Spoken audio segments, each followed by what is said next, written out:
Plane sections of conicoids video number 16 में आप सभी का स्वागत। प्लेन सेक्शंस ऑफ पैराबोलॉइड्स हम शुरू करने जा रहे हैं। 15 वीडियोस हमने जो है खर्च किए प्लेन सेक्शंस ऑफ सेंट्रल कोनिकॉइड्स में। कोनिकॉइड दो प्रकार के होते हैं, ये सब आपको बताया जा चुका है। एक सेंट्रल कोनिकॉइड होता है और एक पैराबोलॉइड होता है, नॉन सेंट्रल कोनिकॉइड। सेंट्रल कोनिकॉइड वो है जिसको प्लेन से काटने पर सेंट्रल कोनिक मिले, और जिसमें सेंट्रल कोनिक ना मिले उसको नॉन सेंट्रल कोनिकॉइड कहते हैं। सेंट्रल कोनिक माने वह कोनिक जिसके पास सेंटर हो। एलिप्स के पास सेंटर होता है, हाइपरबोला के पास सेंटर होता है। नॉन सेंट्रल कोनिक में यही है, parabola. Non central conic parabola, non central conicoid paraboloid.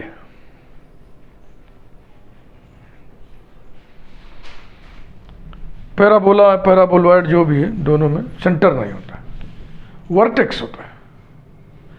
जो स्टैंडर्ड इक्वेशन हम लोग पढ़ते हैं y square equal to 4ax, इसमें वर्टेक्स ओरिजिन पे होता है, y square equal to 4ax। और इसका एक्सिस माने line of symmetry x axis होता है, और वाई एक्सिस क्या होता है, टेंजेंट एट द वर्टेक्स। तो प्लेन सेक्शन ऑफ सेंट्रल कोनिकॉइड हम लोग पढ़े 15 लेक्चर। सबसे पहले हम लोग पढ़े थे a x square plus B Y square plus c z square equal to 1 को l x plus M Y plus N Z equal to p से काटेंगे तो जो सेक्शन मिलेगा वो कब एलिप्स होगा, कब हाइपरबोला होगा और कब पैराबोला होगा, वो हो गया। कौन जनरेटेड बाई सेमी डायमीटर्स आप पढ़े थे, और एक आइडिया लिया गया था कि semi diameters of central conicoid always generates a cone. ये सब बहुत ही फंडामेंटल रिजल्ट्स थे जिन्हें आपको याद रखना पड़ेगा जब तक ये पूरा प्लेलिस्ट कंप्लीट ना हो जाए। Semi diameters of central conicoid कहें या semi axes of section of central conicoid का है, ये हमेशा एक कोन को जनरेट करते हैं। जिस प्लेन से हम सेंट्रल कोनिकॉइड को काटते हैं वो हमेशा एक कोन को टच करता है, और एक प्लेन कोन को टच करे इसके लिए कंडीशन भी आपको याद होनी चाहिए।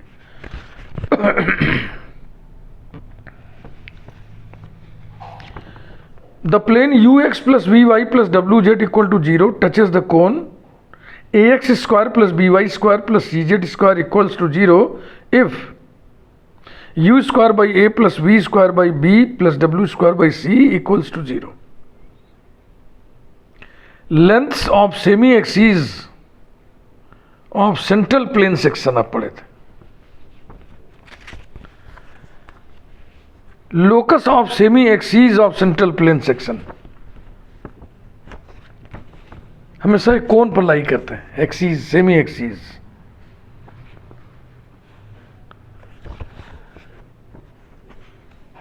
नेचर ऑफ प्लेन सेक्शन पढ़े थे। सेंट्रल प्लेन सेक्शन का नेचर, कब वो एलिप्स को रिप्रेजेंट करेगा, और जब एलिप्स को रिप्रेजेंट करे तो उस एलिप्स का एरिया कितना होगा। एरिया के भी फार्मूले दो आपने पढ़े थे, एक में स्मॉल पी इन्वॉल्व था, एक में स्मॉल पी इन्वॉल्व नहीं था। फिर direction ratios of semi axes of central plane section पढ़े थे, और फिर एग्जाम्पल्स देखे। Length and direction ratios of axes of non central plane section भी आप पढ़े। सेंट्रल प्लेन सेक्शन की पढ़ाई के बाद नॉन सेंट्रल प्लेन सेक्शन वाली पढ़ाई हुई, तो उसका आइडिया है उसमें सेंटर मान लेते हैं अल्फा बीटा गामा, तो फिर वह प्लेन निकालो जो वह सेक्शन दे जिसका सेंटर अल्फा बीटा गामा हो। तो इस प्रकार से अल्फा बीटा गामा निकल आता है, सेंटर निकल आता है। फिर हम क्या करते हैं, ओरिजिन को शिफ्ट कर देते हैं, ओरिजिन को इसी सेंटर पे शिफ्ट कर देते हैं, तो फिर आर्टिकल कन्वर्ट हो जाता है प्रीवियस आर्टिकल में, सेंट्रल प्लेन सेक्शन में, और उसी के रिजल्ट के हिसाब से फिर हम डिस्कशन को आगे बढ़ाते हैं। ऐसा कुछ हम पैराबोलॉइड के प्लेन सेक्शन में भी करने वाले हैं, इसीलिए हम सब एक बार रिवीजन बोल बोल के कर दे रहे हैं। Next, nature of non central plane section के बारे में आइडिया लिए थे आप लोग, तो उसके बाद फिर एग्जाम्पल्स पढ़े थे।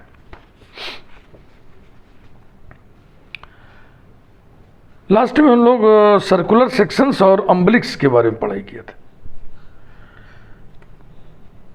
इलिप्सॉइड को हम किन प्लेन्स से काटें कि सर्कुलर सेक्शंस मिले। इसी प्रकार से hyperboloid of 1 sheet, hyperboloid of 2 sheets को भी हम किन प्लेन्स से काटें कि हमें सर्कुलर सेक्शंस मिले, इसकी पढ़ाई आपने किया था, बहुत डिटेल में हमने पढ़ाया था। इस चैनल की यही खूबी है, इसमें जो भी है बहुत ही डिटेल में, बहुत ज़्यादा डिटेल में। इसके बाद भी अगर आपको कुछ लगता है कि कुछ छूट रहा है तो आप खुद से पढ़ सकते हैं, क्योंकि आपको हम ट्रेनिंग दे रहे हैं, आपको हम सोल्यूशन नहीं छपवा रहे हैं और ना ये किताब हम लिख रहे हैं। देखो, सिद्धांत का कोई भी पक्ष, प्रिंसिपल का, मैकेनिज्म का, सब्जेक्ट का कोई भी पहलू हम छोड़ते नहीं। सॉल्व एग्जाम्पल क्वेश्चन, इन्हीं पे बात फंसती है। तो मैक्सिमम हम वो एग्जाम्पल्स आपको बता देते हैं जिनको सीख जाने के बाद आप खुद ब खुद अन्य एग्जाम्पल्स को डील कर सको। लेकिन शर्त यही है कि सारे वीडियोस क्रम से पूरा देखें, सीखें, ट्रेंड होएं, जैसे आपको ट्रेनिंग दी जा रही है उसमें अपनी बुद्धि न बढ़ाएं। जब ट्रेनिंग मुकम्मल हो जाए, पूरी हो जाए, तब फिर आप अपनी बुद्धि बढ़ाएं।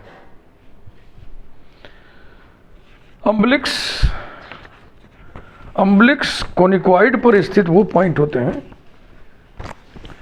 जिस पर टेंजेंट प्लेन सर्कुलर सेक्शंस देने वाले प्लेन्स के पैरेलल होते हैं। एलिप्स के अम्बलिक्स निकाले थे हम लोग, उसका लोकस निकाले थे और देखा था हमने कि locus of umbilics of ellipsoid is a sphere. फिर अम्बलिक्स पॉइंट होता है ना, अम्बलिक्स पर टेंजेंट प्लेन खींचा, उस पर कोनिकॉइड के सेंटर से परपेंडिकुलर ड्रा किया, length of perpendicular small P, उसकी वैल्यू हम निकाले थे, हमें तो याद आ रहा है P इक्वल टू AC/B आया था। हाइपरबोलॉइड ऑफ 2 शीट्स के केस में भी यही सब बातें हैं। हाँ, hyperboloid of 1 sheet real umbilics नहीं रखता है। Hyperboloid of 1 sheet has no real umbilics. Umbilics निकालोगे तो इमेजिनरी आएगा, कॉम्प्लेक्स आएगा। तो ये एक बार हम आपको सरसरी तौर पे रिवीजन, मौखिक रिवीजन, ओरल रिवीजन करा दिए। इसके बाद हम प्लेन सेक्शंस ऑफ पैराबोलॉइड्स पर आइए और प्री रिक्विजिट्स, पूर्व की आवश्यकता। 2 बातें हम लिख दे रहे हैं यहाँ पे ताकि उनकी चर्चा भीतर हो तो आपके समझ में आए। Pre requisites number 1,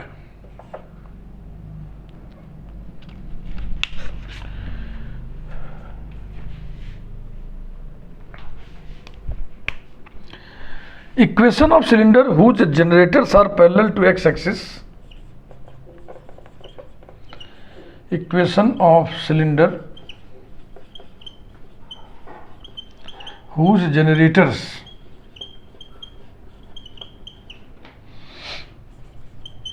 are parallel to x-axis and whose guiding curve is given by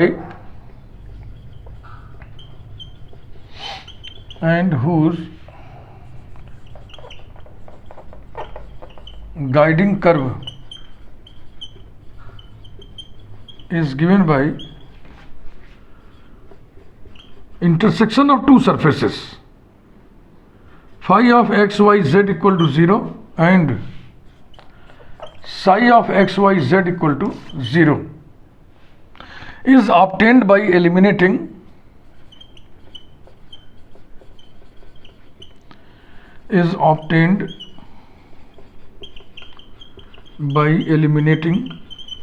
x between the equations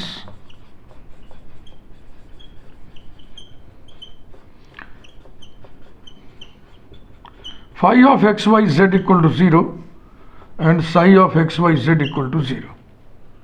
ये सिलेंडर वाली प्लेलिस्ट में ये बात है, आप वहाँ जाके देख सकते हैं।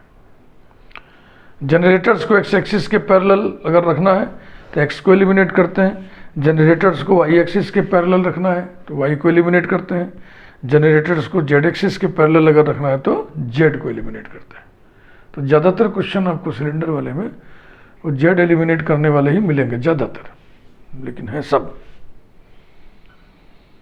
दूसरी चीज़ हम यहाँ पे एक बार फिर से चर्चा कर दें, standard form of equation of paraboloid. Number 2, ax square plus by square equal to 2cz।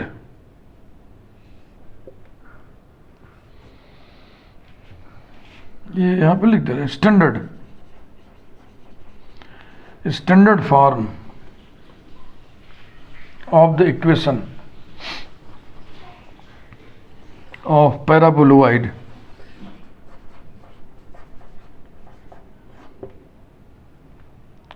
It's vertex is, कुछ इसकी फीचर्स देख लें।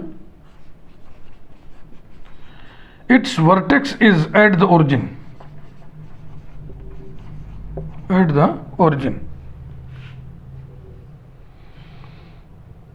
Z axis is the axis of the paraboloid. Z axis is the axis of this paraboloid.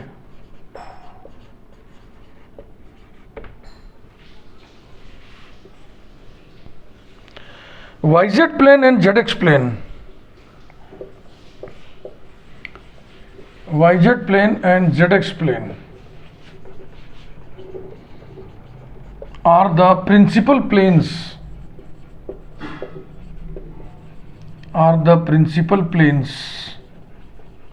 of this paraboloid. इतनी बातें आप जानिए।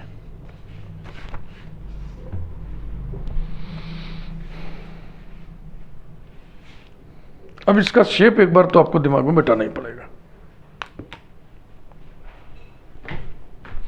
ऐसा कुछ शेप होगा इसका, ऐसा। ये पैराबोलॉइड है,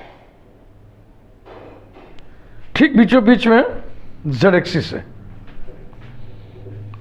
समझ रहे हैं ना? चलो,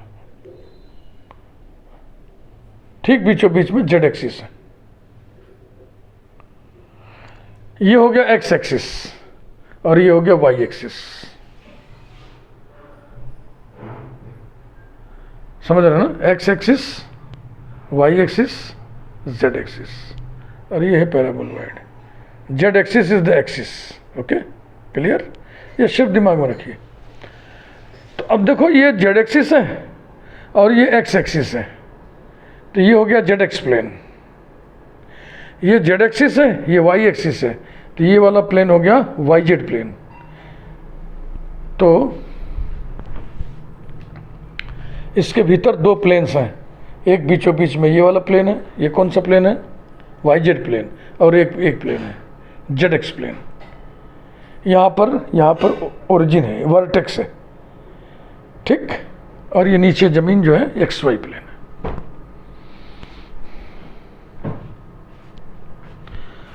इस शेप का आइडिया दिमाग में रखिए, जो भी बातें होंगी इसी शेप के रेफरेंस में होंगी।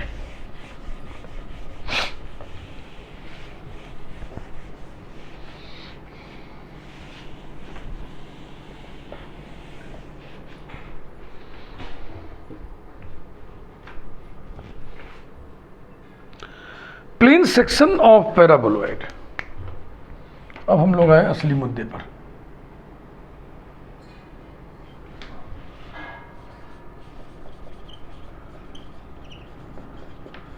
Plane section of paraboloid.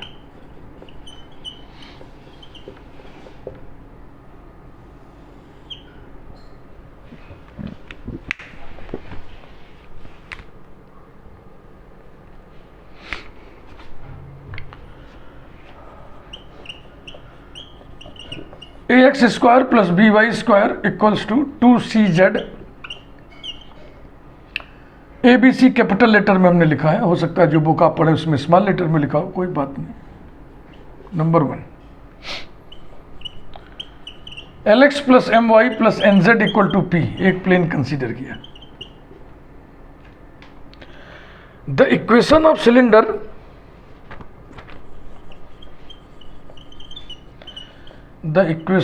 Cylinder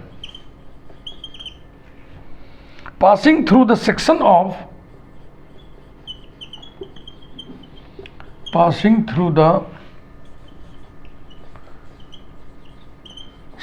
of 1 and 2 whose generators are parallel to x-axis,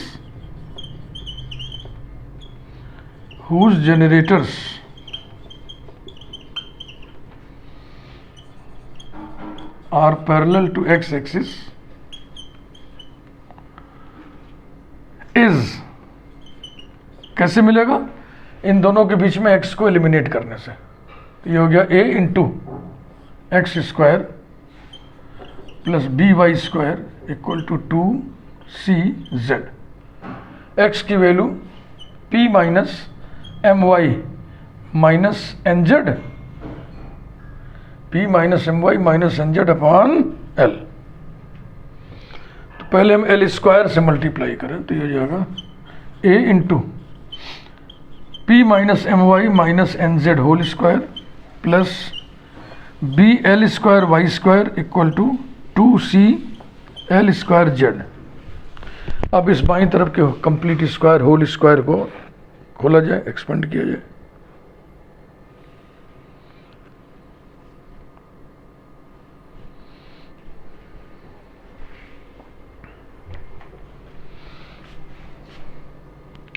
equals to, sorry, implies that a into p square plus m square y square plus n square z square minus 2pmy है ना, minus 2pnz plus 2mnyz plus 2mnyz, ये रहा, plus B L square Y square minus 2cl square Z equals to 0। अब इसको हम लोग इसकी dressing करें। पहले वाई स्क्वायर का टर्म, फिर वाई जेड का टर्म, फिर जेड स्क्वायर का टर्म ना, ऐसे ये वाई और जेड में इक्वेशन बनेगा। तो पहले वाई स्क्वायर कहाँ कहाँ है? एक वाई स्क्वायर ये, एक वाई स्क्वायर ये, तो ये हो गया A M square plus B L square this whole multiplied by Y square. इसके बाद वाई जेड का टर्म, वाई जेड कहाँ है भाई? वाई जेड सिर्फ एक जगह है, प्लस 2a से मल्टीप्लाई भी होगा ना, plus 2a mn Y Z, ये रहा। अब जेड स्क्वायर का टर्म, जेड स्क्वायर भी इकलौता दिख रहा है, ये इसमें भी a से मल्टीप्लाई होगा, plus a n square Z square.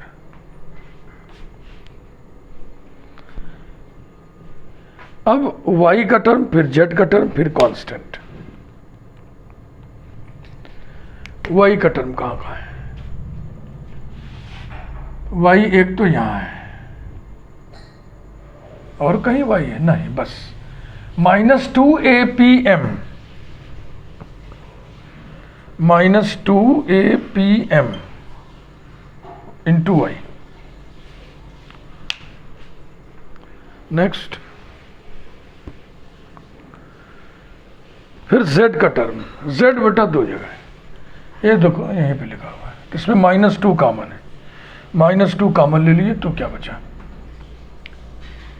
इधर a से मल्टीप्लाई भी होना है,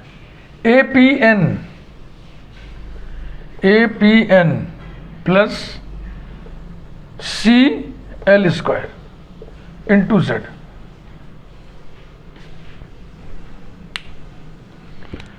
अब प्योर कांस्टेंट जिसमें न वाई हो न जेड हो, सिर्फ यहाँ पे AP square plus AP square equals to 0। Number 3,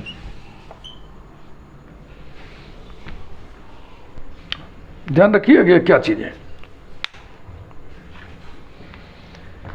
ये, इसके सेक्शन से होकर जाने वाला सिलेंडर है जिसके जनरेटर्स एक्स एक्सिस के पैरेलल है। तो मैं अभी आपको पैराबोलॉइड समझा रहा था, तो मैंने कहा कुछ बातें दिमाग में बिठा लीजिए। एक्स एक्सिस ये है, वाई एक्सिस ये है, और Z axis is the axis of the paraboloid. तो सिलेंडर के जनरेटर्स एक्स एक्सिस के पैरेलल है, माने ऐसा सिलेंडर बनेगा ना, इस तरीके का, ऐसा सिलेंडर बनेगा। और ये किस प्लेन को काटेगा? ये वाईजेड प्लेन को काटेगा। वाईजेड प्लेन को कहाँ पे काटेगा? जहाँ x बराबर 0 होगा।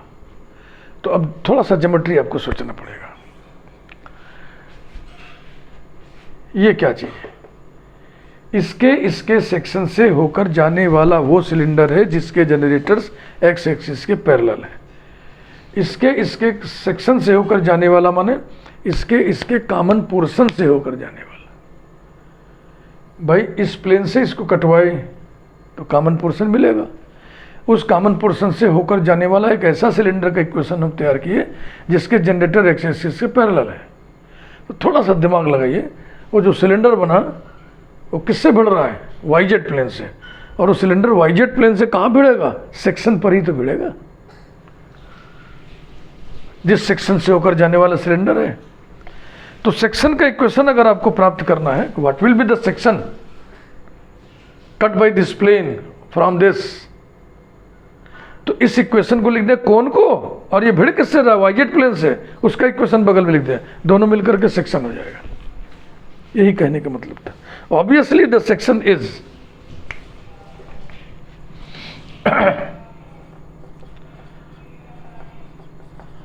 obviously the section is, फिर से हम लिख रहे हैं AM square plus BL square multiplied by Y square plus 2AMN YZ plus AN square Z square minus 2APMY minus 2 into bracket में APN plus CL square multiplied by Z plus AP square equal to 0 comma x equal to 0। यही section है।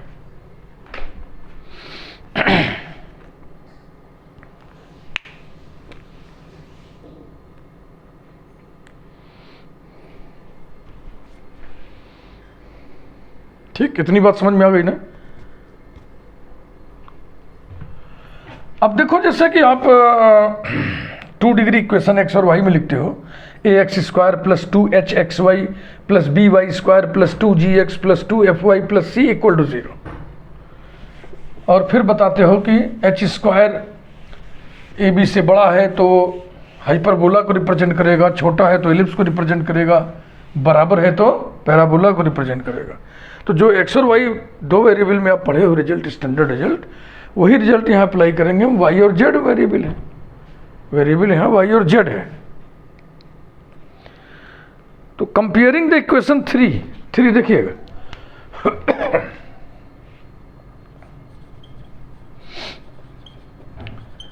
Comparing the equation 3 with the standard form, with the standard form, कौन सा? ay square plus 2hy plus bz square plus 2gy plus 2fz plus c equal to 0। वी है x और y की व्यवस्था को हमने y और z में कन्वर्ट कर लिया, चेंज कर लिया।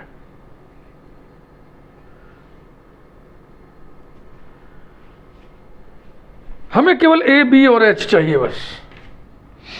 a equal to a y square को coefficient, am square plus bl square, h equal to y z के कोफिशिएंट का आधा वाई जेड के कोफिशिएंट का आधा ए एम एन और बी जेड स्क्वायर का कोफिशिएंट ए एन स्क्वायर। ये नाउ फिर कैलकुलेट कर लें आप, h square minus a b बराबर कितना होगा, a M square plus B L square, अरे क्या कर दिया, एच स्क्वायर लिखना था मैं, सॉरी, एच स्क्वायर बोले तो a square m square n square minus a into b, a M square plus B L square into a n square. Simplify करना इसको, equals to a square m square n square minus a square m square n square minus a b n square L square. तो ये cancel हो गया, आ गया minus a b n square L square.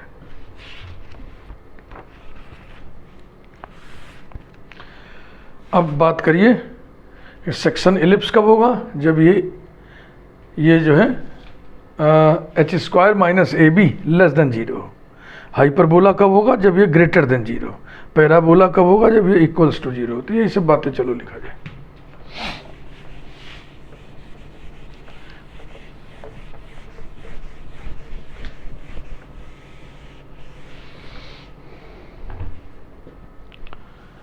The section of three, sorry the section of three नहीं, the section three भी मत लिखो, थ्री के साथ x इक्वल टू जीरो भी लगा रहेगा, तो बस केवल सेक्शन लिखो। The section is an ellipse कामा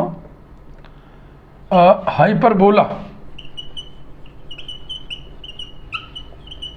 और parabola according as h square minus ab less than 0, h square minus ab greater than 0 or h square minus ab equals to 0. That is minus ab n square l square less than 0, minus ab n square l square greater than 0 और minus ab n square l square equals to 0. That is minus से multiply कर दो तो ये हो गया ab n square l square greater than 0, ab n square l square less than 0 और ab n square L square equals to 0। अभी इन conditions को हम और पछोड़ेंगे और सिंप्लीफाई करेंगे।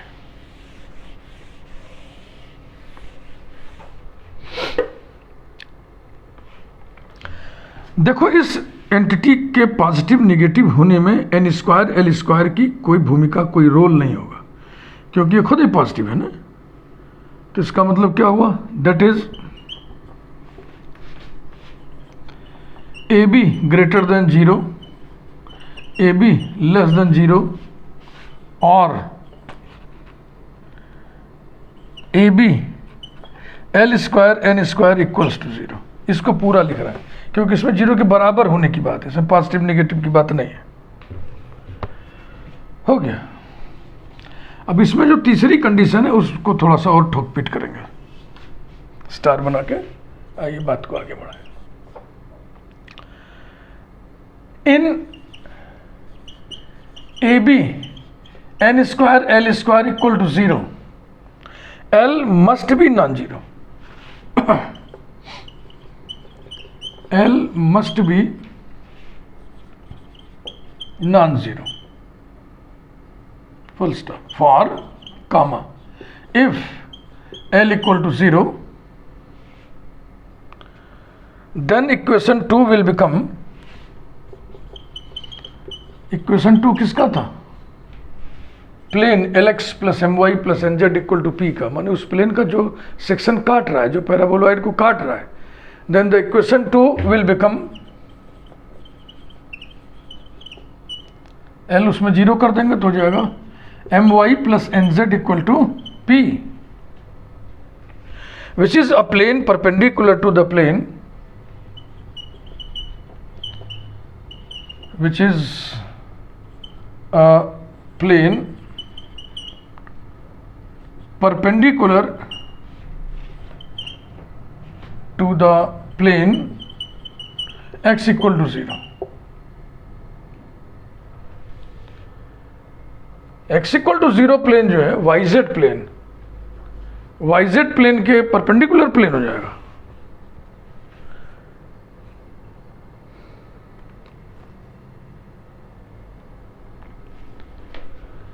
ये प्लेन परपेंडिकुलर है कि नहीं? दो प्लेन परपेंडिकुलर तब होते हैं जब उनके नॉर्मल्स परपेंडिकुलर हो। ये सब आपको मालूम होना चाहिए जी, बहुत छोटी छोटी बातें हैं ना। इसको समझने के लिए देखो हम इसकी हथेली का इस्तेमाल करते हैं। ये प्लेन है और ये इसका नॉर्मल है, तो दो प्लेन परपेंडिकुलर है तो इनके नॉर्मल्स की क्या स्थिति होगी? परपेंडिकुलर। और प्लेन के इक्वेशन को अगर हम जनरल फॉर्म में लिखें तो XYZ के कोफिशिएंट्स ही नॉर्मल के DRs होते हैं। इस प्लेन के नॉर्मल के DRs होंगे 0 MZ, इस प्लेन के नॉर्मल के DRs होंगे 1 0 0, this into this plus this into this n, this into this plus this into this plus this into this equal to 0. It means these planes are perpendicular.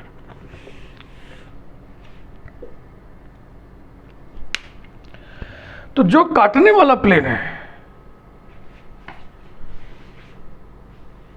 शुरू में आपको हम समझाए थे कि हम लोग सिलेंडर, कौन सा सिलेंडर प्राप्त किए हैं। एक ऐसा सिलेंडर जो सेक्शन से होके जा रहा है, जिसके जनरेटर्स एक्स एक्सिस के पैरेलल है। फिर उसको हम x बराबर 0 YZ प्लेन से कटवा दिए। अब अगर काटने वाला प्लेन ही YZ प्लेन के परपेंडिकुलर हो जाएगा, YZ प्लेन के परपेंडिकुलर हो जाएगा, YZ प्लेन के परपेंडिकुलर हो जाएगा काटने वाला प्लेट, तो जो उसका प्रोजेक्शन आएगा, जो प्लेन है, अगर वो YZ plane x equal to 0 के परपेंडिकुलर हो गया तो फिर उसका प्रोजेक्शन नहीं होगा। And then there will exist no projection, इसी में बढ़ा के लिख दो, and then there will exist no projection.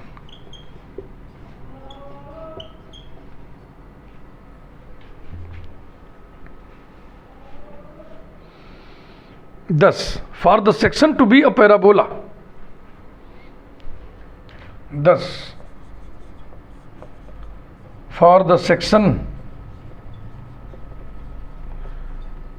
to be a parabola,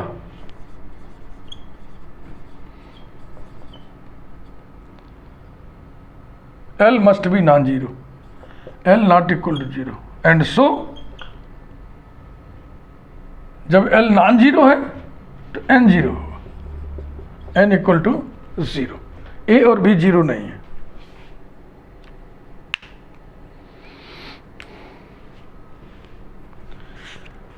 तो इस वीडियो में बस इतना ही, बहुत ही बेसिक जानकारी हमने इस वीडियो में दिया है।